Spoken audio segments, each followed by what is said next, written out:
નમસ્કાર ખેડૂત મિત્રો, વિડીયોમાં ફરી આપનું હાર્દિક સ્વાગત છે। મિત્રો, ગુજરાતના જાણીતા વેધર એનાલિસ્ટ શ્રી અશોકભાઈ પટેલ દ્વારા તારીખ 14થી લઈ અને 20 ડિસેમ્બર 2024 સુધીની મોટી આગાહી સામે આવી છે। તો આગાહી સમયમાં વાતાવરણ કેવું રહેશે જેની સંપૂર્ણ માહિતી આપણે વિડીયોમાં મેળવીએ તે પહેલાં વિડીયોને એક લાઇક કરી ચેનલ પર નવા હોય તે લોકો ખાસ ચેનલને સબસ્ક્રાઇબ કરી લેજો અને વિડીયોને આપના બધા ગ્રુપમાં વધુમાં વધુ શેર કરી દેજો જેથી દરેક ખેડૂત મિત્રો સુધી માહિતી પહોંચી જાય। મિત્રો, આગળ વાત કરીએ તો અશોકભાઈ પટેલના જણાવ્યા અનુસાર મન્નારની ખાડી અને લાગુ કોમરિયન વિસ્તારમાં આવેલું લો પ્રેશર ક્ષેત્ર હવે લક્ષદ્વીપ અને લાગુ માલદીવ વિસ્તાર સુધી પહોંચી ગયું છે।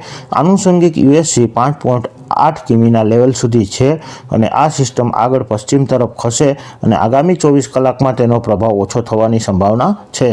દક્ષિણ આંદામાન સમુદ્ર પર 14 ડિસેમ્બર 2024 આસપાસ અપર એર સાયક્લોનિક સર્ક્યુલેશન થવાની શક્યતા છે, જે આગલા 48 કલાકમાં લો પ્રેશર થવાની શક્યતા અને પશ્ચિમ ઉત્તર પશ્ચિમ તરફ તમિલનાડુના કિનારા તરફ આગળ વધે એવી શક્યતા છે। ઉત્તર પશ્ચિમ ભારત પર સરેરાશ સમુદ્ર સપાટીથી 12.6 કિમી ઊંચાઈએ 160 નોટ સુધીની ઝડપ ધરાવતી સબ ટ્રોપિકલ વેસ્ટર્લી જેટ સ્ટ્રીમ પ્રવર્તે છે।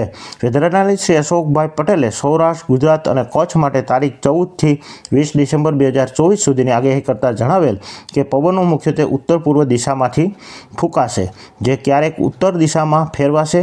પવનની ગતિ આવતીકાલ સુધી સામાન્ય કરતાં વધુ રહેવાની શક્યતા છે, ત્યારબાદ તે સામાન્ય થશે। 17-18 ડિસેમ્બર આસપાસ પવનની ગતિમાં થોડો વધારો થવાની શક્યતા છે। આગાહી ગાળા દરમિયાન આકાશ મુખ્યત્વે સાફ રહેશે, પણ અમુક દિવસ છૂટાછવાયા વાદળની શક્યતા છે।